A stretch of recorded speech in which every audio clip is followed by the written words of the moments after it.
என் ஆசான் புரட்சி தலைவர் எம்ஜிஆரின் ரத்தத்தின் ரத்தமான உடன்பிறப்புகளே, தலைவருடன் பயணித்தவள் நான், அவரால் கண்டுபிடிக்கப்பட்டவள் நான்.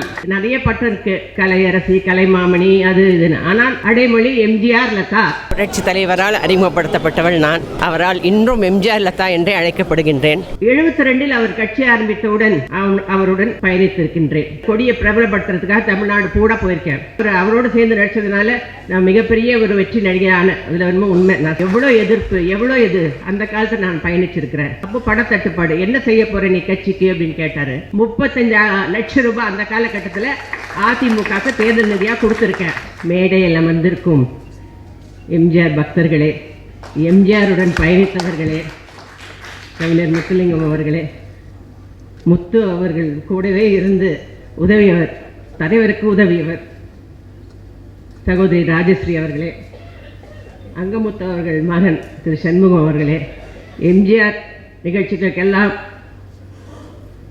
இவர் பேசும் திரு துரைக்கருணா அவர்களே, என் ஆசான் புரட்சி தலைவர் எம்ஜிஆரின் ரத்தத்தின் ரத்தமான உடன்பிறப்புகளே, அனைவருக்கும் என் முதல் வணக்கம்.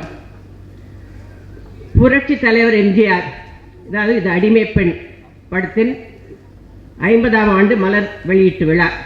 இதை உரிமை குரல், எம்ஜிஆர் நற்பணி மன்றம் மற்றும் புரட்சி தலைவரின் 102வது பிறந்த நாள் விழாவும் முப்பெரும் விழாவாக கொண்டாடப்படுகின்றது. இதில் என்னை அழைத்த முதலில் அனைவருக்கும் நன்றி சொல்லிக் கொள்கின்றேன். உரிமை குரல் ராஜு ஆகட்டும், திரு சேஷன் அவர்களாகட்டும், அனைவருக்கும் என் மனமார்ந்த நன்றி. ஏனென்றால் தலைவருடன் பயணித்தவள் நான், அவரால் கண்டுபிடிக்கப்பட்டவள் நான். எனக்கு ஒரு அடைமொழி, நிறைய பட்டம் இருக்கு, கலையரசி, கலைமாமணி, அது இதுன்னு. ஆனால் அடைமொழி எம்ஜிஆர் லதா. அதை நான் ஒரு மிகப்பெரிய பெருமையாக நினைக்கிறேன். எத்தனையோ நடிகைகள் நடித்திருக்கிறார்கள் அவருடன். அப்படி பார்க்கும்போது அவர் முதல் தயாரித்து டைரக்ட் செய்த படம் நாடோடி மன்னர். பிறகு இந்த படம் அடிமை பெண். அவர் கடைசியாக தயாரித்து வெளிநாடுகள் சென்று அதை மிகப்பெரிய வெற்றி சித்திரமாக ஆக்கி அதில் என்னை நடிக்க வைத்து என்னை இன்று வரை எம்ஜிஆர் லதா அழைக்க வைத்த தலைவருக்கு நான் என்னென்றும் கடமைப்பட்டிருக்கின்றேன். 72 அவர் கட்சி ஆரம்பித்தவுடன் அவருடன் பயணித்திருக்கின்றேன். 72 எல்லாருக்கும் தெரியும். தமிழ்நாடு பூரா 72 அவர் கட்சியார் கொடியை தூக்கி, இதை பாருங்க, கொடியை பிரபலப்படுத்துறதுக்காக தமிழ்நாடு கூட போயிருக்கேன். அப்போ நான் நிறைய சின்ன பொண்ணு. அப்போ எனக்கு 5 வருஷம் கான்ட்ராக்ட் இருந்தது எம்ஜிஆர் பிக்சர்ஸில். அப்போ நான் அவருடனே வர, எல்லா கட்சிக்காரங்க எல்லாம் வருவாங்க, எல்லாம் செட்டில் வருவாங்க, எல்லாரும் வருவாங்க, எல்லாம் உட்காந்து எல்லாம் விவாதிப்போம். நானும் கூட உட்காந்துருப்பேன். அப்படி தான் எனக்கு கட்சி அனுபவம், அது இது ஒரு விழிப்புணர்வு எல்லாமே ஏற்பட்டது. அப்படி இருக்கும்போது படங்கள் மிக அவரோடு சேர்ந்து நடிச்சதுனால நான் மிகப்பெரிய ஒரு வெற்றி நடிகையான, அதில் உண்மை. நான் ஸ்டாரா இன்னைக்கு வரைக்கும் மக்கள் மனதில் இருக்கிறேன்னா அதுக்கு தலைவர் தான் காரணம். அது மட்டும் இல்லைங்க, 72 73 உலகம் சுற்றுவாலும் ரிலீஸ் ஆகாதுன்னு சொன்னாங்க. அதையெல்லாம் தாண்டி அந்த படம் மிகப்பெரிய வெற்றியை பெற்றது. எவ்வளோ எதிர்ப்பு, எவ்வளோ இது, அந்த காலத்தில் நான் பயணிச்சிருக்கிறேன். புரட்சி தலைவர் கட்சி ஆரம்பித்து அப்புறம் மாயதியார் அவர்கள் முதல் மாபெரும் வெற்றி பெற்றார். பின்பு 76 77 பொது தேர்தல் விட்டது. அப்போ பணத்தட்டுப்பாடு, என்ன செய்ய போற நீ கட்சிக்கு அப்படின்னு கேட்டாரு. நான் சொன்னேன், இல்லைங்க, நான் என்னோட ஒரு சிறு இது, அதாவது ராமருக்கு அணில் உதவியது போல் நாட்டிய நாடகம் நடத்தி ஒரு 10 இடங்கள் அடிச்சு என்ன வசூலாக நான் கட்சிக்கு கொடுக்குறேன், இவங்கெல்லாம் சாட்சி அதுக்கு.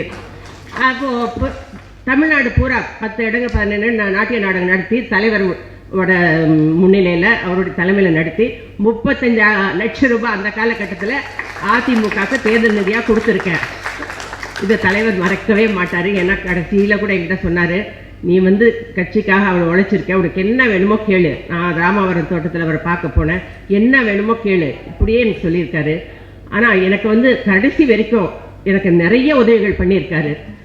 அது இன்னொன்று சொல்லுவார், ஏன்னா நீ ராஜவம்சம் பொண்ணு, ராமநாதபுரம் ராஜா பொண்ணு, உன்னை நான் சரியான வழிமுறையில் உன்னை அறிமுகப்படுத்துகிறேன், அதனால நீ உன் பேரை கெடுத்துக்க கூடாது. கடைசி வரைக்கும் நீ பண்பா ரசிகர்களை மதிக்கிறோம், பெரியவங்களாக இருந்தாலும் சின்னவங்களாக இருந்தாலும் அவங்கள வாங்க போங்கன்னு சொல்லணும், யாரும் உரிமையில் கூப்பிடக்கூடாது. இன்னைக்கு வரை நான் அதை ஃபாலோ பண்ணுறேங்க, கண்டிப்பாக ஃபாலோ பண்ணுறேன். அதே மாதிரி அவருடைய பாடல்கள் சொல்லுவேன்னா அது வந்து இன்னைக்கு பொருந்தும், ஒவ்வொரு குழந்தைங்களுக்கும் பொருந்தும். அதாவது சிரித்து வாழ வேண்டும் பிறர் சிரிக்க வாழ்ந்திடாதே, உழைத்து வாழ வேண்டும் பிறர் உழைப்பில் வாழ்ந்திடாதே. இது வந்து ஒவ்வொரு குழந்தைங்களுக்கும் இன்றைக்கி ஸ்கூலில் போட்டு காட்டினாங்களே, அவங்க மிகச்சிறந்த ஒரு மனிதன், ஒரு உழைப்பாகல ஒரு இதுவாக பெரிய ஆளாயிடுவாங்க. அதை இப்போ வர படங்கள்லாம் பாட்டுங்க கேட்கவே முடியாது. சாரி, சில நல்ல படங்க வருது, ஆனால் என்ன நாக்கு முக்க கல்யாணம் தான் கட்டிக்கிட்டு ஓடி போகலாமா அதெல்லாம் நான் சொல்ல ரசனை இப்படி ஆயிடுச்சு. ஆனால் அந்த காலத்து பாடல்களை இன்னைக்கு வரைக்கும் அடிச்சுக்க முடியாதுங்க. தலைவரை பொறுத்த வரைக்கும் சினிமாவும் அரசியலும் ஒன்று கலந்து, அவரோட பயணமே சினிமாவும் அரசியலும் கலந்து தான் இருந்தது. அவர் படங்களில் கூட அவரோட பிரதிபலிப்பு தெரியும். அது அரசியல் தான் இருக்கும், அரசியலும் சினிமாவும் கலந்தவர் தான் தலைவர். அதனால யாருமே அவர் இருக்கிற வரைக்கும் அவரை டச் கூட பண்ண முடியாது.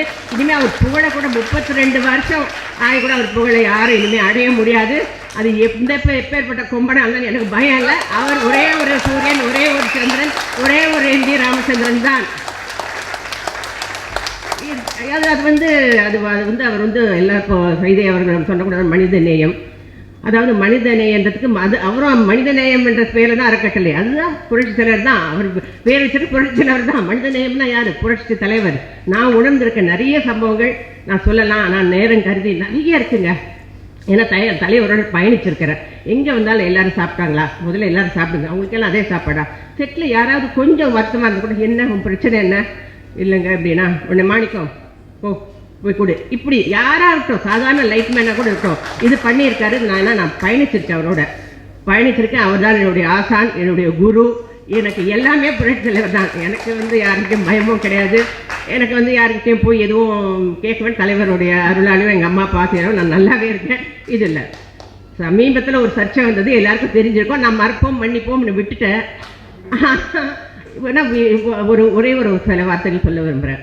ஒரு நடிகை, அதாவது நம்ம பரபரப்பாக ஏதாவது பேசினா ஒன்று ட்விட்டர்லேயோ ஃபேஸ்புக்லேயோ வாட்ஸ்அப்லேயோ போட்டால், சோஷியல் மீடியாவில் இப்போல்லாம் போட்டான்னா உடனே பரபரப்பாகிடுது. எனக்கு வந்து இதெல்லாம் ஓகே, நானும் எல்லோரும் சோஷியல் மீடியாவில் இருக்கேனுங்க. பட் யார் மூக்கும் போக மாட்டேன். யாராவது பாராட்டி போடணுன்னா பாராட்டுவேன், இல்லை யாரையும் வந்து ஏதாவது சொல்லணும்னா உங்களை கூப்பிட்டு ஃபோனில் சொல்லுவேனே தவிர மற்றவங்களுக்கு தவறாக பேசுகிறேன். ஏன்னா நான் அவரோட தலைவரோட வளர்ப்பு, அது நான் அப்படி பேசவே மாட்டேன். இன்றைக்கும் அவங்க மேலே நான் மறப்போம் மன்னிப்போம்னு விட்டுட்டேன். பட் உங்களுக்கெல்லாம் என்ன சொல்கிறேன்னா, ஒரு ட்விட்டர் காலையில் அன்றைக்கி வந்து காலையிலேருந்து நிறைய ஃபோன் கால்ஸு. நான் பார்த்து இத்தனை ஃபோன் கால், பத்திரிகைக்காரங்க, அதிமுக வந்து தோழர்கள், அப்புறம் எம்ஜிஆர் பக்தர்கள், நிறைய கால்ஸு. என்னம்மா ஒரு இந்த கஸ்தூரி உங்களை பற்றி இப்படியெல்லாம் போட்டிருக்காங்க, என்ன போட்டிருக்காங்க எனக்கு தெரியலைங்க அப்படின்னு சொல்லி அப்புறம் நான் ட்விட்டர் ஓப்பன் பண்ணி பார்த்தேன். அந்தம்மா உங்களுக்கே தெரியும், பத்திரிகைலாம் வந்திருக்காது, நான் சொல்லக்கூடாது. நானும் தலைவர் சிஎஸ்கே மேட்சுக்கும் நான் நடித்த படத்துக்கும் பல்லாண்டு வழங்க படத்தில் நானும் தலைவருக்கும் என்னங்க சம்மந்தம்? ஏதாவது படத்துக்கு படம் ஏதாவது அது மேற்கோள் காட்டினா ஓகே, தலைவரை பற்றி என்னை பற்றியும் ஒரு இது பெண்ணியம் பேசுகிறாங்க. அப்போ நீயே ஒரு பொண்ணை பற்றி, ஒரு தலைவரோட நடித்த ஒரு படத்தை பற்றி நீ பேசலாமா? இதுதான் நான் வந்து பத்திரிகையில் கண்டனம் கொடுத்தேன். அப்புறம் அவங்களும் ஃபோன் பண்ணி மன்னிப்பு கேட்டாங்க. ஆனால் இந்த விதத்தில் நான் கஸ்தூரிக்கு நன்றி சொல்ல. ஏன்னா இத்தனை ஆண்டுகள் கழித்தும் தலைவர் மேலே அவங்க மக்கள் வச்சிருக்க பக்தி, அந்த இது அதே அன்பை என் மேலே பொழிஞ்சாங்க. அதை நான் மறக்கவே மாட்டேன். இங்கே இருக்கிற எல்லாருக்கும் நன்றி சொல்லிக்கிறேன். தமிழ்நாட்டில் மட்டும் இல்லை, சிங்கப்பூர்லேருந்து, மலேசியாவிலேருந்து, லண்டன்லேருந்து எல்லாரும் ட்விட்டர் ஃபேஸ்புக்கெல்லாம் இப்போ தான் எல்லா இடத்துக்கும் போயிடுது. நான் சொன்ன பதிலும் வந்தது, அவங்க சொன்னதும் வந்தது. இது மூலம் நான் கஸ்தூரிக்கு நன்றி சொல்லிக்கிறேன். தலைவர் என்னை காப்பாற்றுவார். எனக்கு தலைவர் ஜனங்க என்னை விட்டுவே மாட்டாங்க, அது எனக்கு தெரியும். எங்கே இருந்தாலும் தலைவர் அம்மா எம்ஜிஆர் உங்களை பார்த்தா தலைவரை பார்த்த மாதிரி இருக்குன்னு இன்னைக்கு வரைக்கும் சொல்கிறாங்க.